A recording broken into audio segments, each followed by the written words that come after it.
And we're going to be speaking about that. That verse comes out of Revelations 12. If we read it, it says, in a loud voice they were saying, "Worthy is the Lamb."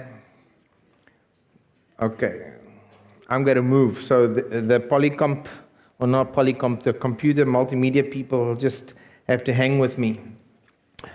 In a loud voice they were saying, "Worthy is the Lamb who was slain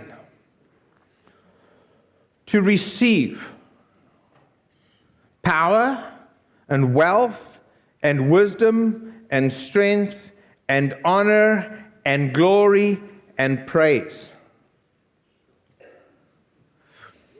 Worthy is the Lamb that was slain. He's worthy to receive power and wealth and wisdom and strength and honor and glory and praise. So today we're going to speak, I don't think I've ever spoken just out of Revelation, but we're going to look just at Revelation, specifically this chapter today, because this is in a context.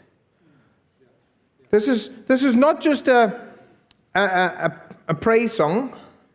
This has a very specific context. So let me just paint you a picture quickly. Revelations 1 verse 1, God speaks to John and he says, he must show him what must soon take place.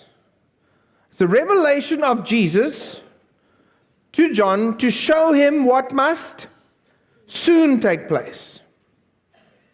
And this revelation God made by actually sending an angel down to John. Did you know that? The revelation of what must soon take place wasn't a revelation that John received in heaven. For those of you that have been reading Revelations, you think, no, I'm sure he was in heaven. No. The revelation of what must soon take place, he made known by sending an angel to John. And what must soon take place was framed with two visions. I'm just giving you a quick background, okay? You can go read it. Very interesting book to read, Revelation. Even if you don't understand it, it says, blessed is he who reads it. So just read it. You will see that as the Holy Spirit illuminates our minds and gives us spiritual eyes to understand, you will see how things start making sense that you never ever would see before. Even in the journey we've been taking for the last year and a half, you will see things that you've never seen before. Do yourself the favor and read the book. So this understanding of what must soon take place that the angel came to reveal was framed in two visions. Visions of the candlesticks and the visions of the stars. Two visions. The 7 candlesticks representing the 7 churches, and the 7 stars representing the 7 messages. And that was to happen soon. Okay. You got that? But then in Revelations 4 verse 1, something else happens. After this, after that, revelation of what must soon happen. After that, there was before me a door standing open. Where was this door? In heaven. And the voice I heard speaking said to me, "Come up here, and I must show you what must take place after this." Okay, so there's two things. There's the what will soon happen, and that was the angel that was come to reveal it. And for the most part, that has already happened, because that was the 7 candlesticks, it was the churches and was the messengers.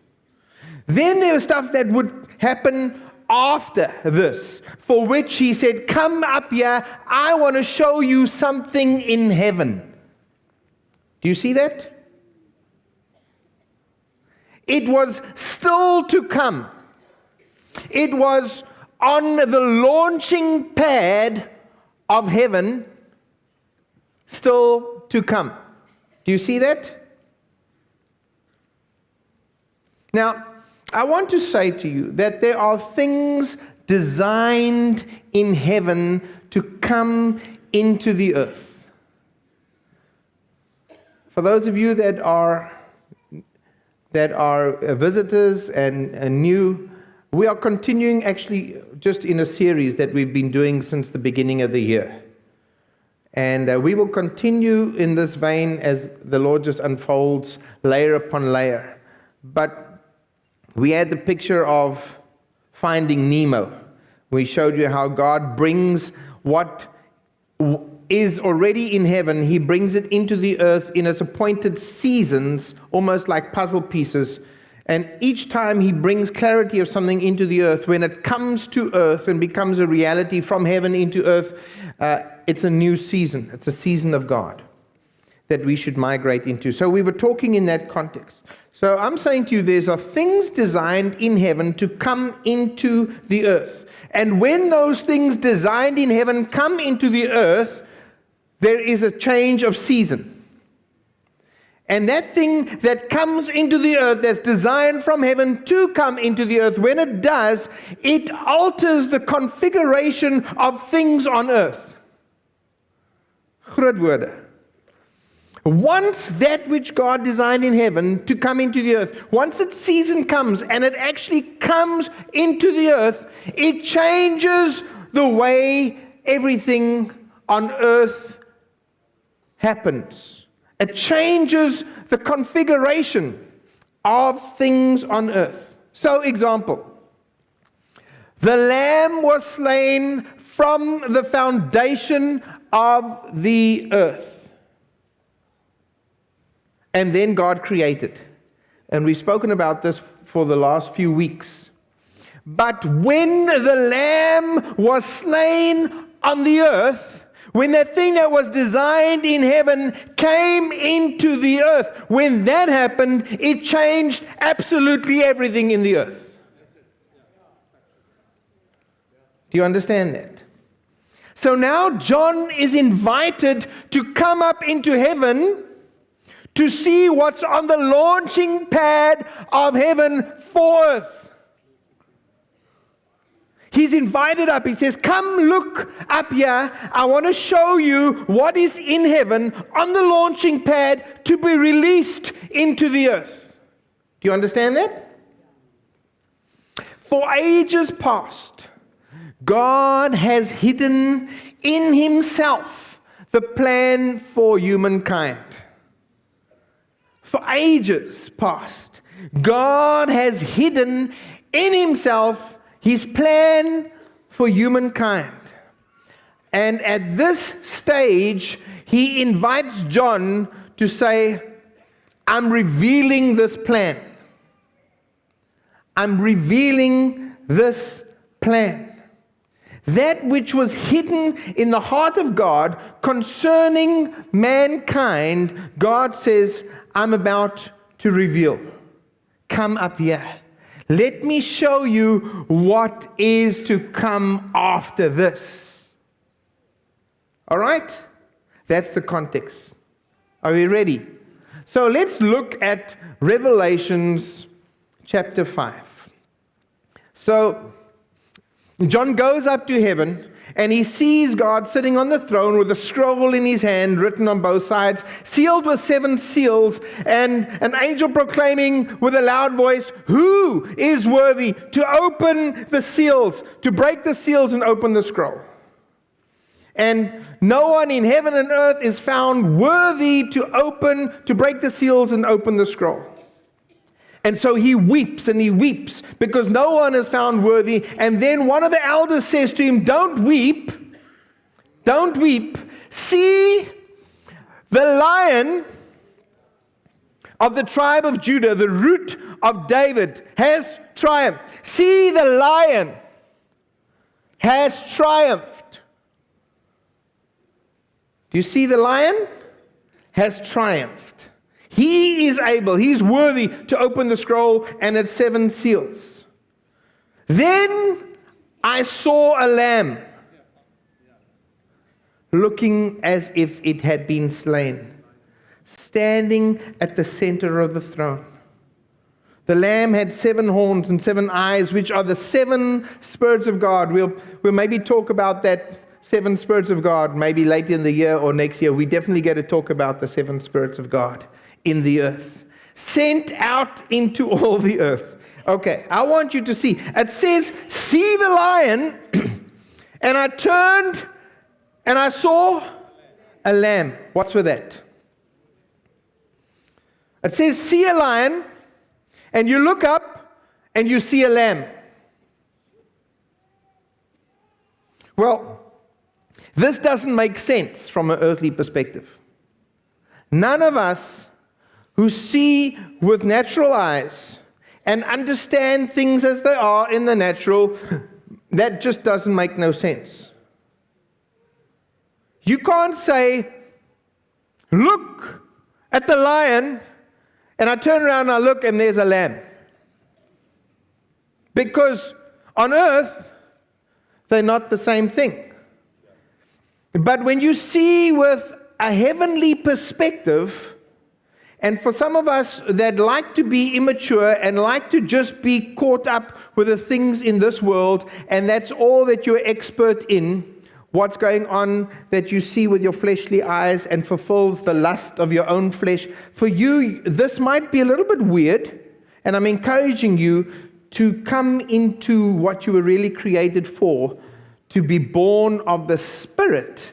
And once you are, you will see what this is all about, that you're actually created as a spirit from God to be a son of God with a destiny and purpose. And when you do, then you can start seeing things from a heavenly perspective. And from a heavenly perspective, the lion and the lamb are the same thing. When you're seeing it just with your soulish eyes, even in seeing, they did not see. And even in hearing, they did not hear nor understand. For these things are spiritual and can only be revealed to us if we would see with spiritual eyes from a heavenly perspective. And that's why we are to be seated with Christ in heavenly places to see these things.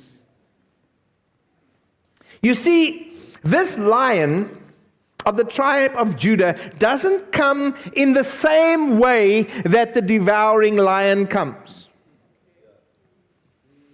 If he was to come in the same way as the devouring lion, do you know that the thief comes to kill, steal, and destroy?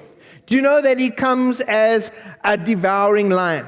Now, if the Lion of the tribe of Judah was to come as a devouring lion, he to overcome would have to be more devouring than the devouring lion. And that is not his nature. He would have to be the perfection of devouring. And that is not his nature. He doesn't come in the nature of the devouring lion. He comes in the same nature as the lamb. The Lion of Judah overcomes, and how he overcomes is fundamentally different from how a devouring lion overcomes. How he overcomes is defined by his role as a lamb. Are you getting this? The Lion of the tribe of Judah is defined by his role as a lamb. He overcomes by his character of righteousness. That's how he overcomes. He overcomes by submitting to the will of his Father, even unto death. By the way, how do you and I overcome? We overcome how? How do we overcome? With devouring lion nature. Dis myne, gee vir my, is myne. Ek is 'n kind van God en ek gaan nie laat enigiemand vir my sê nie. Ek vat dit want dit is myne. No, that's not how we overcome. How we overcome is by the blood of the Lamb. the word of our testimony, and that we do not love our own life even unto death. How did the Lamb overcome? His character of righteousness and submitting to the will of his Father. And so the blood of the Lamb, see, we're just continuing from Passover, by the way. We never got this message in. But the blood of the Lamb is very important in how we overcome, and it is the nature of overcoming of the Lion of the tribe of Judah. Can we move on? Look at verse 9.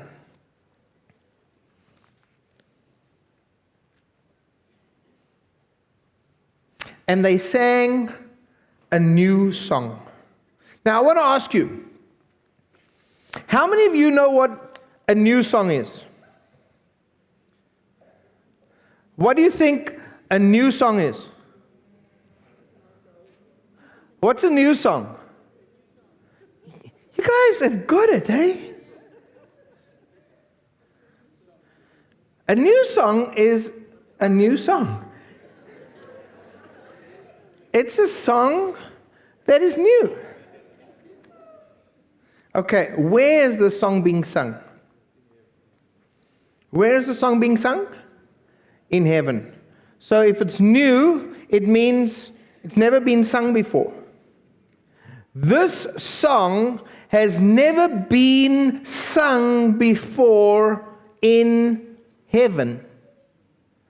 This is a new song. The song of the Lamb is now declaring a new song. It is declaring the intent of what was hidden in the heart of God concerning us through all the ages, and has never been declared up until this moment when he calls John up and he says, I want you to witness this. This is a new song of what God is declaring in heaven. And not only is it declaring in heaven, it's declaring it in heaven for what will come into the earth, and you will be my witness of what I'm saying. And all of heaven, God himself is committed to the fruition of what this song is declaring. Shall we read the song again? This is the song. You are worthy to take the scroll and open its seals, because you were slain, and with your blood you purchased for God. With your blood, this is a new song, never declared in heaven before. With your blood, you purchased for God. From whom did you purchase? You purchased from every tribe, every language, every people, and every nation. That includes every type of people that you can imagine. From them, he purchased for God. What did he purchase them for? What did the Lamb purchase them for? You have made them to be a kingdom and priests to serve God, and they will reign on the earth. This should blow your mind. This is a new song, never declared ever before in heaven. Never ever before has God revealed that which was hidden in himself concerning his purpose for humankind, for you and for me. And he sings the song of the Lamb, and it declares for the first time in heaven, you have purchased by being slain, Lamb by being slain. You have purchased from every nation, from every tribe, from every tongue, from every people, from every type of configuration of people that you can think of. He's purchased to make them. Do you see? He's purchased from the diversity of everything. Ne? He's purchased them to make them to be a kingdom, to make them to be priests to serve our God, and to make them to reign on the earth. This is not just a praise song. This is heaven declaring what God has hidden in his heart and what heaven is committed to the furtherance of, to bring it about in the earth. God is committed to bringing this about in the earth. The Lamb, once it was slain, why now? Why now? Why there? Why only a new song here? Because even though he was designed and he was slain from the foundation of the earth, only once he was slain in the earth and the Word became flesh, and that which was designed in heaven for the earth, for the Lamb to be slain, once it happened in the earth, now things were in order for that to be revealed. Before that, not even the enemy knew what God had hidden in his heart, and he stepped right into it. But in the Lamb being slain, he purchased. And once it had come into the earth, it changes everything in the earth. And now heaven can declare, this is what is to come after this. Jesus announces a new age. The end of the age is announced. And I said to you last week, the apostles launched it. It developed throughout the ages, but it will come to completion because heaven has declared it, and heaven is committed to see it come to completion. What will come to completion? A kingdom. Priests who will serve God and will reign on the earth will come to completion on the earth, and heaven is committed to this. Come up here, John. I want to show you what is on the launching pad of heaven. I want to show you what is coming into the earth after this. I want to show you what will define mankind on the earth forever, now that the Lamb has been slain.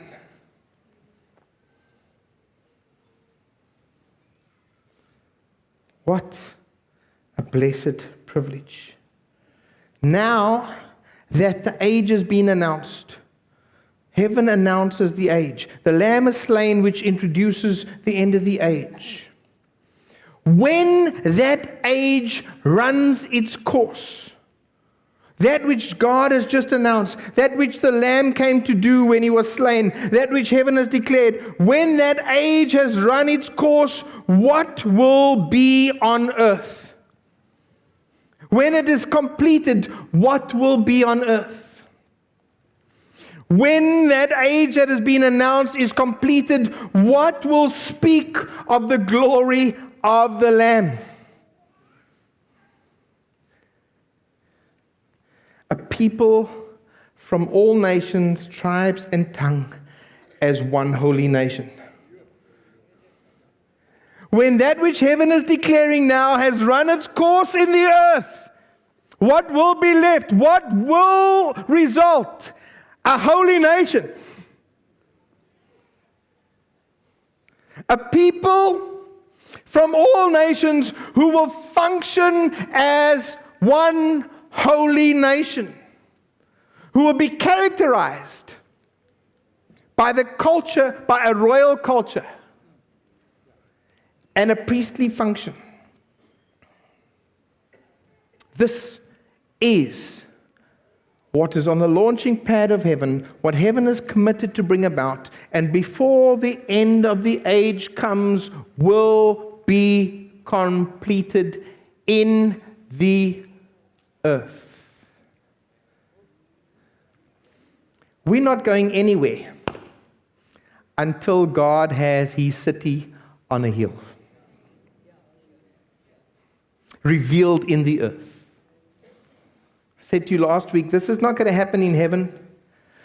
The mountain of the house of the Lord is exalted above all the other mountains on the earth, above all the kingdoms of the earth. Those kingdoms don't even exist in heaven.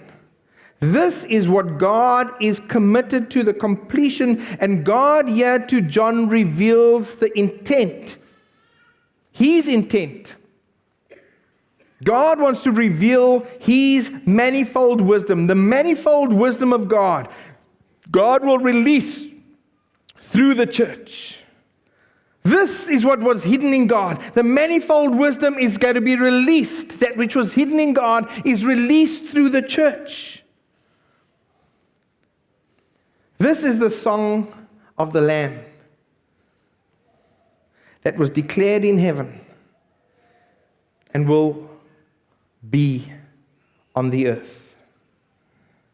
Friends, this is what God is doing. This is what God is doing in the earth.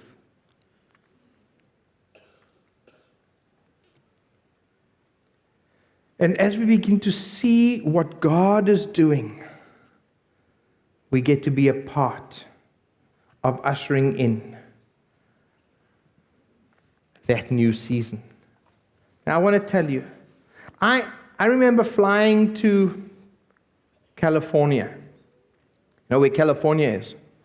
It's on the other side of America. The other side. And so you know the earth turns like that.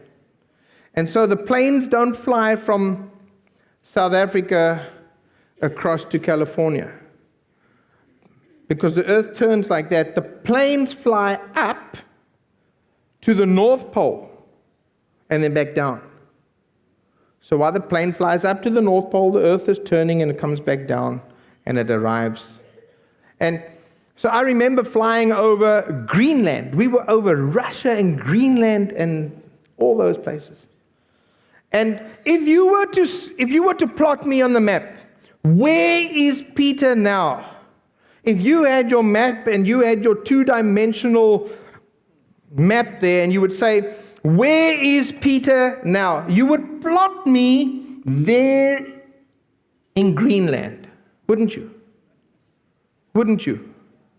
But in fact, I was about 10 or 12 kilometers above Greenland. And where I was, I could already see the sun rising. I was 12 kilometers above Greenland. And in your mind, you would plot me there in Greenland, but I was already seeing on the horizon the new day. In fact, the sun's rays could already come through the window and warm my skin. And I was already in a new day when those who were down in Greenland were still in the dark.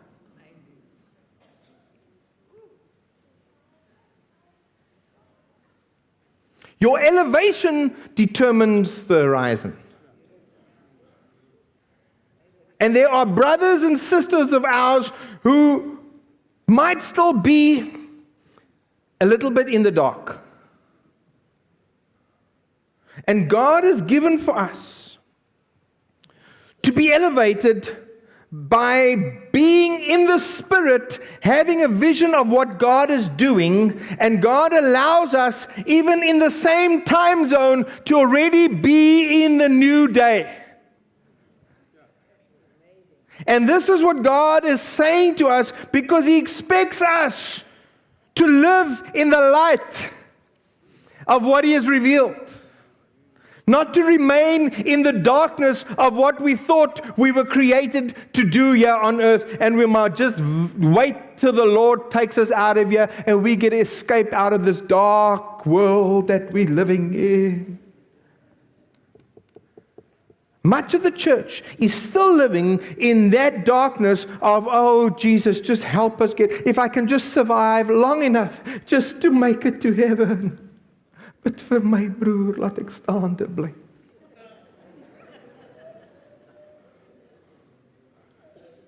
This is not the picture of the Song of the Lamb. This is not what heaven is committed to bring into the earth. This is not what God is launching into the earth.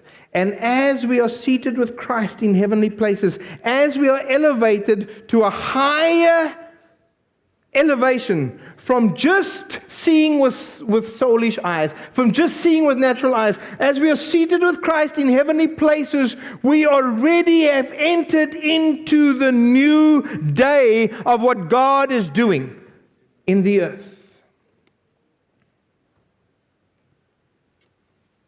And God designs a people to be elevated in the Spirit, to hear the word of the Lord, to position them in the new day, while maybe some of our brothers are still sleeping in the dark.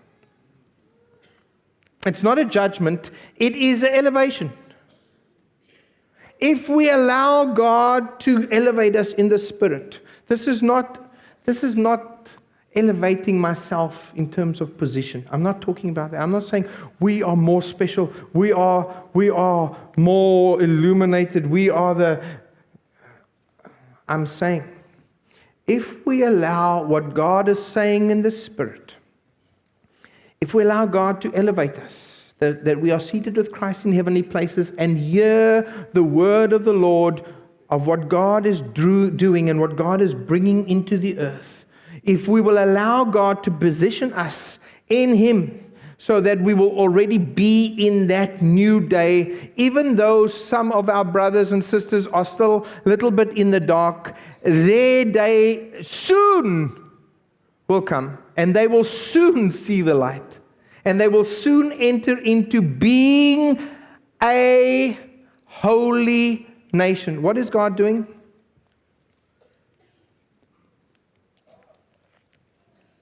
What is God determined to bring into the earth? Because the Lamb was slain, what has He purchased for Himself from every nation, tribe, tongue, and people? And what is heaven sure to see completed? A kingdom, royal priests, serving God and reigning on the earth. And God is giving us prophetic vision of what has already come. God says, today if you hear His voice, do not harden your hearts, but enter into His rest. Do you know what His rest is? His rest is the thing that He has already prepared for us to walk in. That's how you enter into the rest. It's not that you are going to strive to bring about. God has already prepared it. God has already declared it. The Lamb is already slain. He's already done everything. He is busy doing it. And He says, don't harden your hearts. Enter my rest. Walk in that thing that I've already prepared for you. To be a holy nation, a kingdom of priests to serve God and reign on the earth.